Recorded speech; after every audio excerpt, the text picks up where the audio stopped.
Okay, so this one, I was thinking about some more homebrew stuff. It's going to be about kind of just generally blood magic. So this blood magic isn't really an official thing I see in either D&D or I guess a lot of games, though I'm not as versed in other games. So the way, like, it's pretty much always homebrew in 5th edition, but the way I kind of see it working, usually, it's usually some caster class, and they either get like a unique spell that has some, either it's mostly flavor and it's just a spell, or it has something to do with taking or dealing damage as a prerequisite for even casting the spell.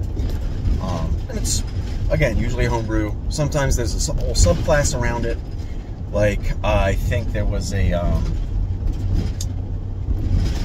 like one of Matt Mercer's subclasses, there was like a blood magic wizard. And basically all it really did, like the main thing about it, was you can spend hit die to amp up your spells. And I think that's totally fine. That's a totally reasonable way to do that while still working within the existing classes and stuff. Like, basically anything to, like, okay, when you take damage or when you deal damage, you can amp up a spell, or you can purposefully inflict damage on yourself to amp up a spell, you know, kind of what the Blood Hunter does. Not that they're casting spells, but, like, you know, and if this was something you wanted to just do, like you wanted to give, say you wanted to give a caster like a blood magic focused spell casting item, like I'd probably just give them a fancy ritual dagger, and it would mostly be it would give like a bonus to spells, like spell attack and save DC, so whatever it is according to the rarity. And then, in addition to that, you could probably do something like, you know, you do damage to yourself with the dagger. You roll the daggers, a D4 plus your spellcasting mod to hook it in, instead of making it like your strength or your dex. For, like, what's the purpose of that? Like, let them use their spellcasting focus instead. And then, like, okay, you take whatever damage you took, and you can either add twice that to the damage of your spell, or you can add half of it to the spell attack roll or save DC, something like that. Just, you know, that's just on the fly, some kind of item that could do that.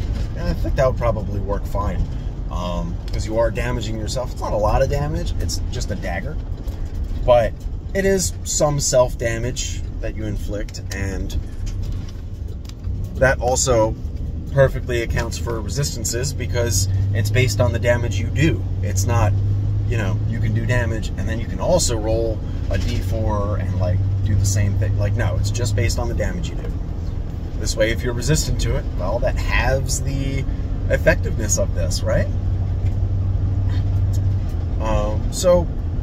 But part of the main reason I wanted to talk about this was all those kinds of solutions are somewhat unsatisfying to me.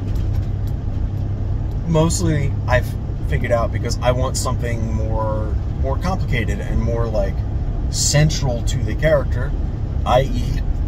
an entire class.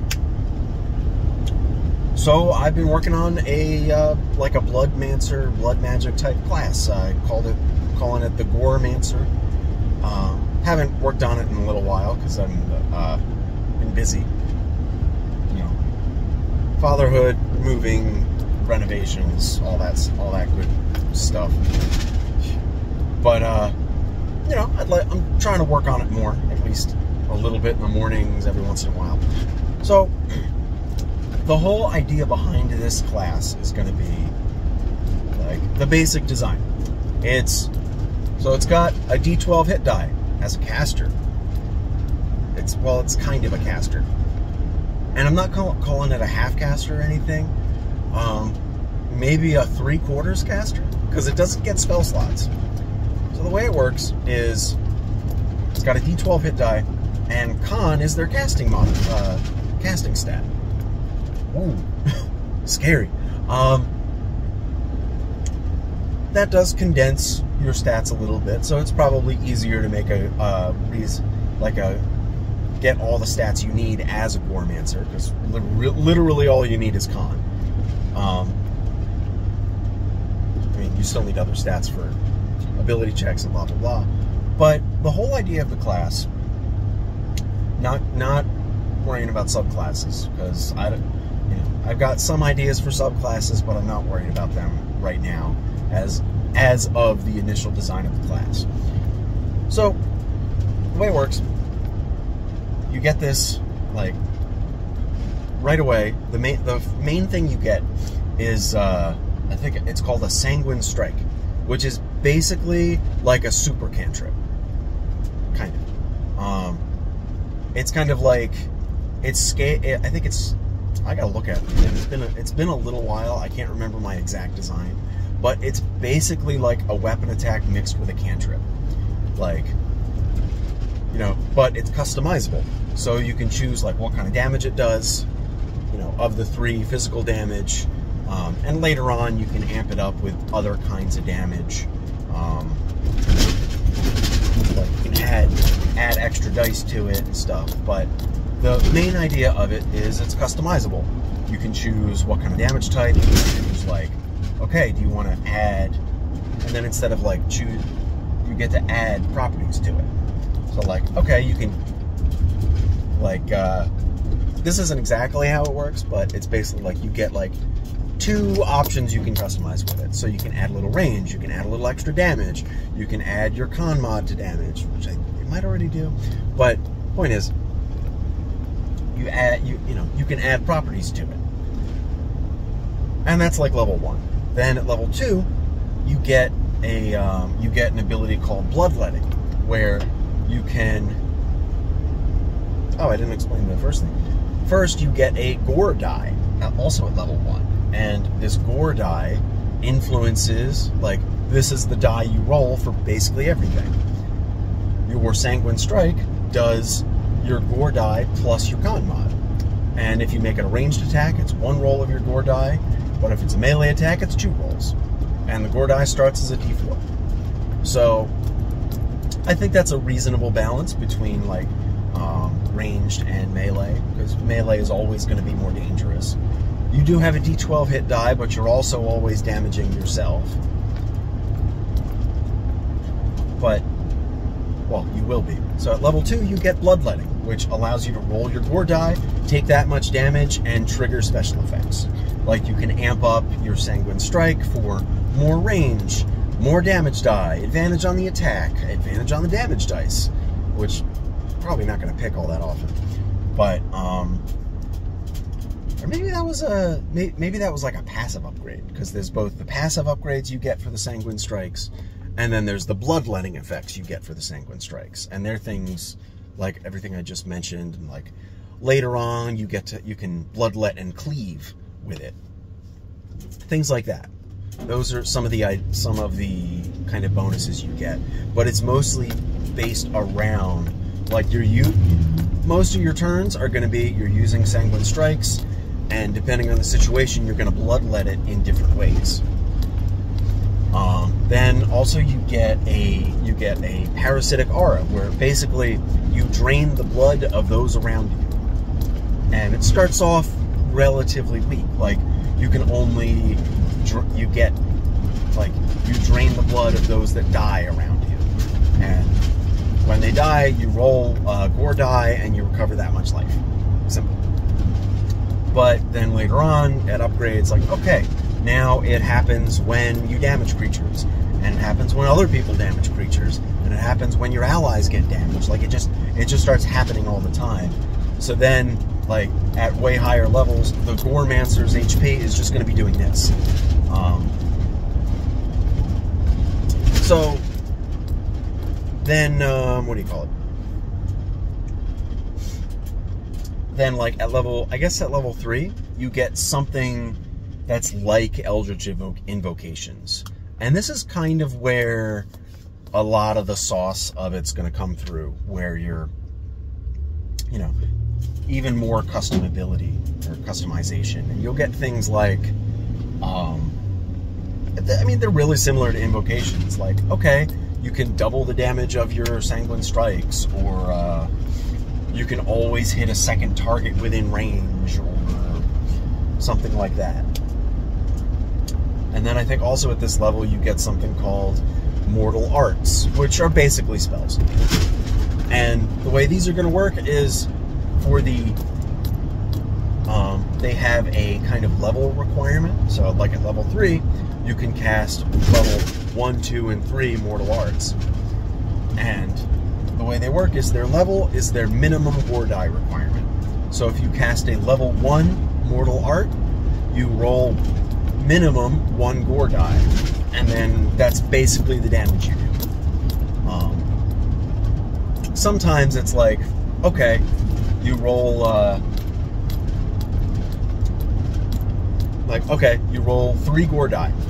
You deal that much damage in an area. That's a simple one. But then another one is like, you roll 3 gore die, and you target a single creature. It makes a save, and on a failure, it takes half the damage you took, and is subject to some other effect, like some other relatively strong control effect, that kind of thing. So you know, they're like spells, but instead of costing a spell slot, they cost rolls of your gore die, and you take damage equal to that. So there's a lot of, you know, wibbliness there. But you know, that's basically the class. And then as you level up, like say, like at level 5, instead of getting extra attack, they get like they can add another gore die to the Sanguine Strike roll. So ranged attacks go to 2 rolls, and melee attacks go to 3 rolls, which, you know, pretty strong, reasonable, I think. That's still gonna hit pretty heavy. Maybe it won't exactly do that, but it'll do something like that. It'll scale somehow. But then also, instead of getting extra attack, you can bloodlet to Sanguine Strike a second time. So you kind of get extra attack, but you have to sacrifice your HP to do it. That's still going to be a lot of extra damage, and you're bloodletting all the time anyway. That's, you know, that's how this class is supposed to work. If you really want to get, you know, pump out some big damage numbers and lots of control effects and go crazy, you have to damage yourself. And, you know, I thought about maybe having it so like when you bloodlet, you reduce your maximum HP, but I feel that's probably unnecessary, because, you know, you yourself, you're only going to have so much healing. Like, yeah, you got your hit die, but you're causing so much damage to yourself so quickly, so often. Your HP is just going to be dropping, especially if you're in melee. You're going to be taking damage from enemies, and hopefully you're recovering damage when you kill enemies. I gotta playtest it to see like exactly what the blend of all these features would be, like how much like parasitic healing is too much, how much is too little, that kind of stuff. So like once it's mostly done, I want to do some playtesting with it. But yeah, that's and you know, there's higher level features. Like I think the capstone is once you're below half HP, you can bloodlet for free. Just for free. Doesn't cost nothing, just go fucking nuts. So, you know, otherwise that's kind of the class. That's what I have so far. That's all I got for you today.